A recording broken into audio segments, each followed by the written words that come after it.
Ne ya wada oforisi obosume no ne de toso enkron edu ewo afi emu mamema wa ha emo akwa aba from ITV ewia prem to Kasie so ensema hodo ana ene de yaboaboa no ayede eba besumu from emu obi maso nsem ana afe eye agudie mu ensem semedu asamu yede nsema hodo ni na eba aba besumu kaswa nyenya no kwantimpo no so anti Mercy Junction aha ani butu a yede nsema hodo na no yede eba besumu abefo tintanso no eye ITV Ghana Insenia Television for modern sense nsema hodo no obe comment a like a share a follow ede amaye na afoforo nso hunu de ekoso ewie ensema hodo ebedi kase boy makotiri bi ense eye kane omampani abedi ekire ede ato omampani enim se wonja ese otiti nkofo monene nya adwene ananso se opposition party na koyese wode bambo adwumeyeko no ha wo mo a ekobasa na entwa ihe yebeto aso dia NDC ye Rashid Tanko dia tudwa se inti mfojo aso mache obenhia se yakwache ne pa se de be ya ebeboa ananso se wo mu entwe na so ewo nsem bia hodo a enyina so bia enima wode tudwa yebeto aso na yakọ ensem fufuro mu a Chinese addition miensa Ghana for mienu sabre make say posifo ase wo mu patwi ni nna no enam kwatikwan wo fa so etu galamsey ewo eye Asin North eye empeswa no eso ye bobo hwi ye bekọ bi ma so nsem dia eye Chinese man ni kiremu say US man pani wo kirese nani ate omu so mani ate chene pa enu nti wo mu ade etuo ohanchichemu ediowotwe ennan ede ato eye China goods ahodo a ekọ amanone wei eni afoforo bi eka ho ana ede baba so mo sai TV ewia prem to Kasie mi amachi pinia me de nsema ahodo baba so mu edi abobo a mechesuo eye atwewa pinaman ye na ye hombra ye ba ye de nsem no mu nchiremu nyina ebe baba so mo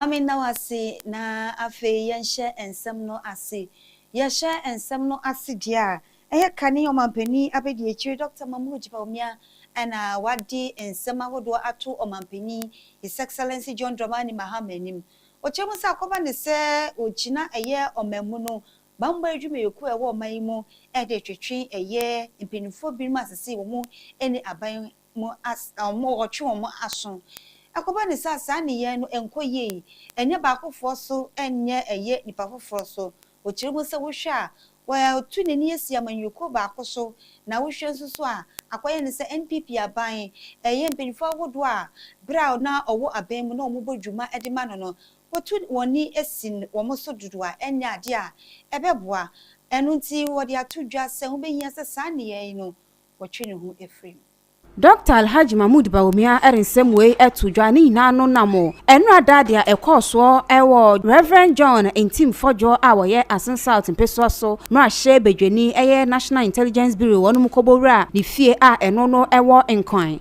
na wo Dr. Baumia nsema wakruche ere egu ni page no wo kasa etia dia ekoso a wo trese we entwa ye kra na aso eye amanyo semu kwadubo anase etisen na mrahye bedweni na no wo trese Reverend John Intim Fojo nsemu a wo ka no ne nice bibi so wonim dia wo ka enu nti se beboa ma ni nsem wode ebetu dwan hwehwem mapa ebekon ne ade ade ne koba se aban wei ade ne befa saa kwan no eso a wonde wo hunu se entwa yie kura ai se wo de amanyosem ade bata saa nsemi eho enu nti Dr. Baumia ade atoma mpani Mahama enim se wosra na ada enim ya wonhwe se bambo agina tukuo a ewo wo man yi emuo no wobekasa ede akire wo mu na dia wo mu eye no wo mu hwe enjai wo fa sa akonya no so ebo kokko a wo trese Ghana fo ensoso dia ekosoi eso esanse banisa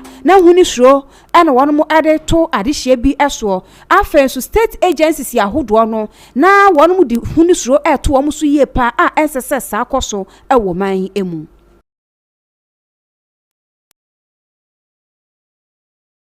Yet one some no so dear a NDC Deputy Director of Relations and IT a Rashid Tanko Wakaka Sambi Ninano Enam a year and Mashe Bedweni Reverend in Tim Fojo Ninsembia Wakaka Efa a ye cocaine Bia Emania Ekopiemo Elwo Kutuka International Airport and once some no chamos and some would walk a candy fast and some no as one in us will be a chat. Ebenifo ebraso se wo mo chi no ananso se wo mo etwe naso. Uncle Jato was a reasonable human being. He was not a unreasonable person. He was a reasonable human being. He knew what he was doing. He always come out with evidence and traces and ask to follow it, and he will give it them. This man, you just sat there, made reckless statement, pointed out. He even said alleged. He said he has evidence. He has intelligence. There's a difference between saying that you have intelligence and you have information. If you say you have intelligence, you know what you are talking about. When you read about intelligence, these people, that's why I say they are just reckless people. And I always insist that some of them, they should be given tablets and they sit in the house. They shouldn't come to parliament again because they are becoming distracted in the country. These people will not allow these countries to grow. And that is why Ghanaians, by their wisdom, since 1972, never gave them power until 2000. That's what I'm saying, the young states, some of them were fortunate to meet them. And we know how they are. From 1972, they never got power until 2000. We made a mistake about bringing them to power. And we stopped them in 2009. They managed to come back again in 2016, and they have shown their colors. This time, we will make that mistake. At least 50 years is enough for them, so that they go and reform. This kind of behavior will not send Ghana anywhere. And I strongly congratulate the security agents for having picked them. All those loud mouth guys who think that they are going to change the image of His Excellency John Dramani Mahama in the NDC, they should prepare for it. Well, who are those with Even the security agencies, they wasted time. The day he held the press conference, he should have been arrested on that day. You see, an honorable person like that should be the first person, respecter of the law. He should know. He's an honorable person. On top of it, he's a man of God. Okay, maybe he's supposed to be, but he's a man of God. Okay? These are people who revere a lot in this country. Men of God, the religious leaders. If you have evidence, enough evidence, you have. Look, he's a ranking member on the Security and Intelligence Committee, right? Right. You have a chamber. You know the security agencies. You know their office. You know the bosses of this thing.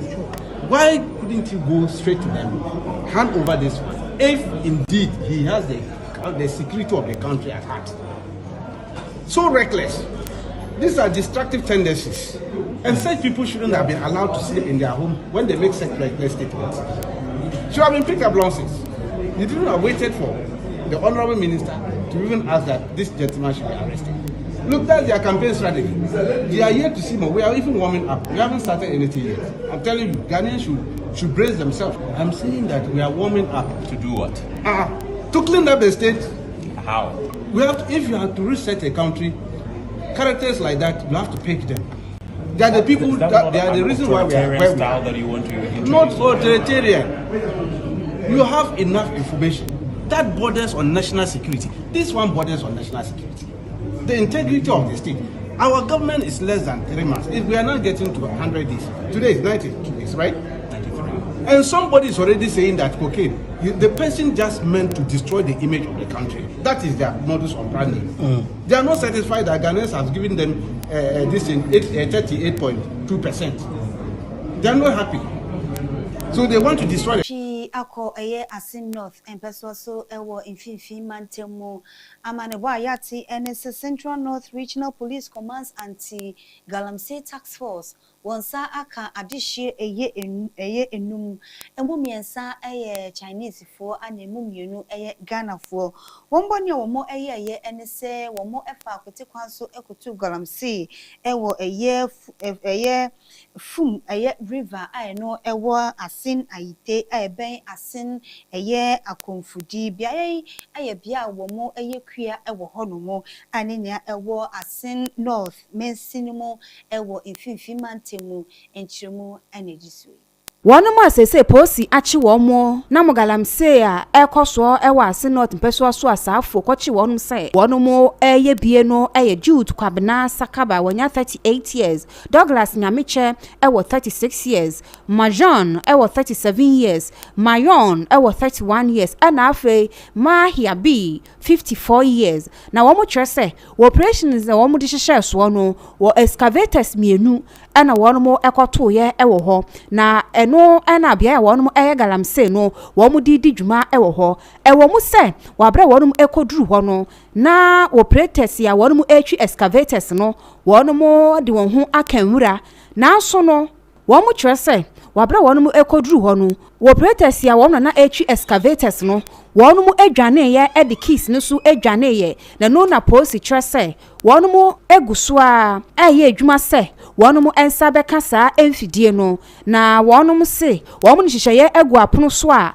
wona siasa excavators no eye wonum dia ene akade a na wonum ere ye garamse ewo saa biaye no won behwe se emra no ene wonum bedi se de se na efata enye no nko a wonum se excavators yi ana afei Toyota Heroes pickup truck na bi eka ho ana afei so no wonumo ehu niam bia enu sususu se wom didi dwuma ewo ho a enu no posi ade wonumo sa atoso eye hwehwemu ede afa ho na wabra wonumo eche sa enipa ya mususu se wonumo eye gadam se yi ewo ho no womo se yade a won chekrombe kwakopie mu ewo court na wonumo akwakọ yi nsem ba ko mienu bi ano afa dwumadia no wonumo edie ewo ho no ehu.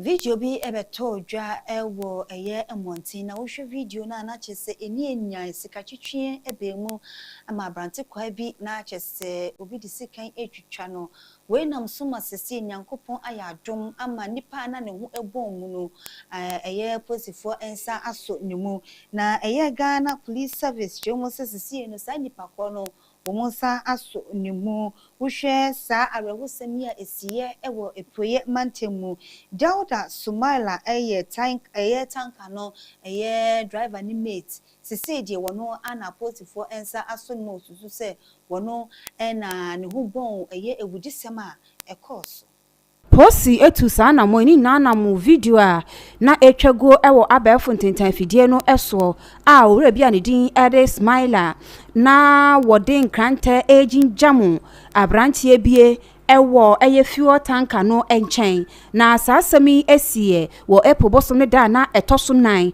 ewo afie ya emu ewo anyinem a ewo epoye mantamu no nam so ema nipa dodo na ekasa efa emponsunsanso a abrante wo desinkai aging jam no ebenya ewo ne so na Smiler wo video no emu no omusanso ehu se wo da su ne ban bie die acha abrante ya na etwa ye kura nam so madodo na ekasa etia ya enu tinu wo mo stress etwa se atemtre ne ko edema abrante Smiler eye ne sa no emprempre de posi trese wonu makochi Smiler edno makohye wo mo akachi a wo mo ye hwehwemu ede afa de si ya no ehu ene video a abetodwa no ehu empanfo etrese wonu mguso a ehwehwemu ahwe de nam so kra nam so ma Smiler ede abrantia no efa asa kwan no eso na afa so no charges ya hodo no wono mo ede abono Ghana Posi abo wo mamu ni na ano ho ba se wo mo awia ta so se kwan bia so wo bema atemtenene akọ ede ama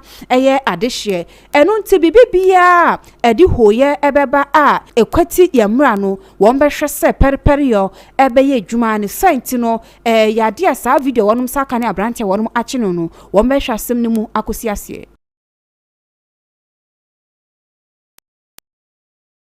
Guinness Ghana achomo sese no esane ahofama wo mo ede ema oman nti wo mehwe se emegunu ebenya ntete ede afa wo learning for life program eno nti afi wo mo nko a wo mo nya asantete no eye ahanu ene du 210 wo hwe ohanchichemu eye eduosia na chese womo enana eye ma na chese mba so aye krado se bano eye insanu juma anase se bano se womo prenim dia womo so edi womo ho ebehjem we enam so ama graduation ceremony jumedia wode hihye so no eye siwa wono eneda youth empowerment agency ano eye Malik but in tally wabo Guinness Ghana abaso sedane denina wode santity ema emebu.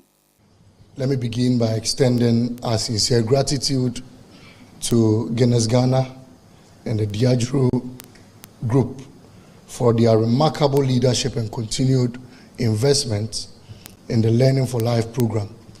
This initiative is a shining example of how private sector-led interventions can directly empower youth and build resilient industries, and in this case, hospitality and tourism. As the YECU, we are not only here to celebrate skills, but to ensure that we are here to ensure that those skills lead to real jobs, and not just jobs, but decent jobs.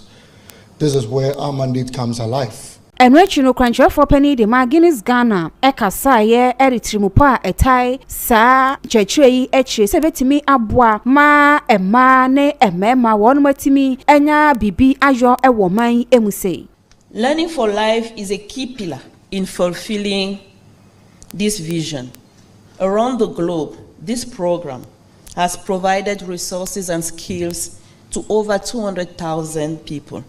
And what we are really proud about is that at least half of those people are actually women.